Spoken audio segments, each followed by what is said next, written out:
Look again, yo, everyone. Starter Protagonist is here. Hope everyone had a good Merry Christmas as well as a good time celebrating the New Year's. Also want to make a bit of an announcement before starting today's video.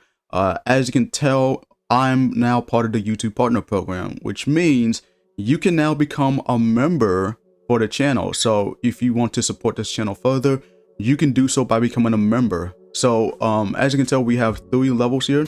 The first level is Rising Star, which is $3. Basically, you'll get loyalty badges as well as the you get to use my emojis, the custom emojis I make, as well as be able to have priority reply to comments. The Superstar level, that's $5. You'll get early access to new videos.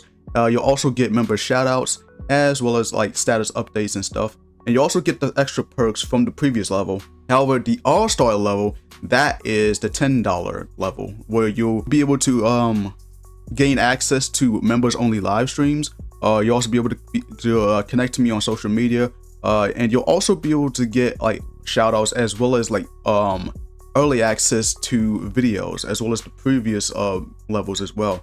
So, well, the previous perks from the levels. So, if you are interested in becoming a member, you can go ahead and do so, as it helps support the channel, because like, you know, I'm currently trying to make sure this channel stays afloat. Yeah, if you're interested, you can become a member as of now. But without further ado, let's jump into the actual topic of today's video. So as you can tell, this is yet another Neptunia video. It's been almost a year since my last upload on Neptunia, and there's a big reason why I haven't uploaded any more Neptunia videos, but we'll get into that later on. For now, I'll explain why I'm making this video for 2 reasons. Well, number one, because, well, I needed to upload something that's not Fortnite related for once. Which, by the way, if you're on Fortnite right now and are looking to buy something in the item shop, make sure you're using my supporter creator code, which is Startastic. Just an excuse for a shameless plug-in. Please and thank you, #ad. And number two, this is due to a tweet I've seen on Twitter, which was like a month or 2 ago. It's now been a good couple of months since GameMaker's initial Rustin release, yet I barely see many people talk about it, which I find it to be a shame. I quite enjoyed it. I blame it on a combination of Noisy Pixel's negative review, lack of Steam release, and franchise burnout in general. I apologize for a bit of a wording, but like the wording itself in the tweet, sometimes it can be a bit off. So yeah, that was the tweet, and I replied saying, I think at this point, the series is starting to decline. They're relying too much on spin-offs to the point where people are feeling fatigued from it all, especially considering that it's almost been a decade since the last mainline game came out. And after the lack of noise and the recent controversies, I think it's fair to say that Neptunia is on a decline, a disappointing one to be precise. I think the biggest issue that a lot of people are facing right now is the oversaturation of spin-offs. Now, there's nothing wrong with having spin-offs. In fact, I think Neptunia has some really good spin-offs. My all-time favorite so far is Four Goddesses Online. The gameplay is amazing, the boss fights can be tough but pleasantly challenging. The story felt so immersed. If anything, this should have been labeled as Cyber Dimension Vert, because throughout the story, Vert has been getting the most attention, and I wish they would have done more with her for that game, and I wish they would have made her the main character instead. But if I'm being honest, I do find it shallow to rely so much on spin-offs just to keep the franchise going. Mega Dimension Neptunia was released in 2015. We are now in 2025. We are getting closer to the game's 10th anniversary. And last year, it was confirmed that the 5th installment is now in the works. And even if we get this game in either 2025 or 2026, will that really be enough to completely revive the franchise? I don't know, but I hope it does. A lot of people look at Sister vs. Sister as the 5th mainline game. However, I find that to be untrue. While it may be canon to the story, it's still a spin-off at the end of the day. However, this also leads to another issue I have with the newer games. The last Neptunia game that I purchased was Neptunia x7 Kagura Ninja Wars. I didn't touch Sister vs. Sisters, I didn't bother with GameMaker or Evolution, and I probably won't be thinking of getting Riders vs. Doggoos. There's a reason why I haven't been catching up to the latest games, and this might sound like a hot take, but I think Neptunia has lost half of its identity. I did mention this in a video while I was listing some cultured games I have, which, by the way, you can check that out in the top right corner. But what makes up half of its identity is the fan service. Believe it or not, it was one of, if not the biggest selling points when it came to Neptunia. The story and gameplay are the driving points of the franchise, but from the CGs to the jiggle physics, as well as the HDD transformations, the last game to do all of that was V2. However, the last game to have the first two was Four Goddesses Online.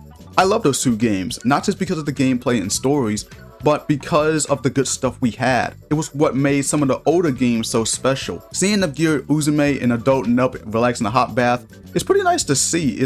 It's really good fan service stuff. Stuff like that, it feels so wholesome. Yes, it's lewd, sure, but wholesome at the same time. It was a good balance of storytelling and fan service. And it wasn't just the older games, even the anime has some good fan servicey moments as well. It also adds to a comedic effect, making certain scenes filled with humor as well. The story and characters make up half of its identity, while the second half is the fan service. Why do you think games like Stellar Blade, ZZZ, and even Marvel Rivals are successful? It's not just the gameplay, but also the characters. The female characters specifically, they look very attractive and are a selling point to their respective games. And in the case of ZZZ and Stellar Blade, those games have good physics and characters that everyone loves.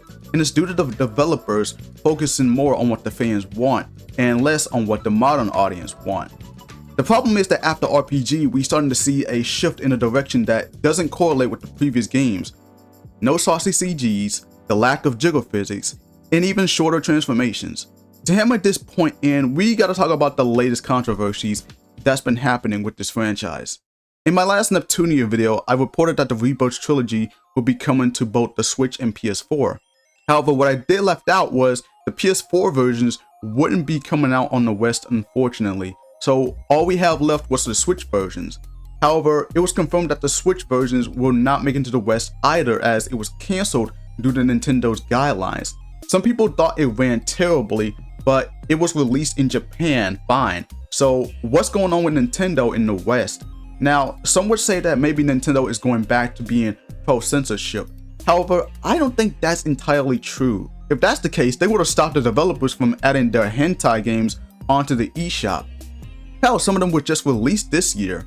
And if I'm being honest, I think any other niche naughty game would also make it into the eShop to this day. It's not Nintendo going back on their word, but rather a different reason. We don't know the full reason why the trilogy is accepted in Japan, but not in the US. This also happens with the swimsuit DLC in Riders vs. Doggoose. They were forced to remove the swimsuit DLC from the special editions on the Switch in the US. And because of this, they had to lower the prices for the Switch. There has to be a reason why all of this is happening. The issue is Nintendo of America is not giving IFI a clear reason why. Why is it okay for these hentai games to be released on the Switch, but not okay for the Rebirth trilogy and the swimsuits to make it onto their platform? And keep in mind, the PS4 versions of Riders and Doggoose are surprisingly still intact. My guess is it's due to Sony being extremely cautious. They know that fans are into this DEI BS that journalists, tourists, and even these self-entitled developers are trying to force down people's throats, which is why Concord and Suicide Squad Kill the Franchise bombed extremely hard. And in the case of Riders vs. Doggoose, I think maybe Sony doesn't see the DLC as an issue, or they're probably just backing off to avoid more controversies. For now, I'm just hoping we find a definitive answer behind these inconveniences very soon. To answer the question why I haven't uploaded any more Neptunia videos, it has to do with the lack of interest. After how much of its identity the franchise lost, and how fatigued I am of these spin-offs, I just don't really see myself investing into the newer games.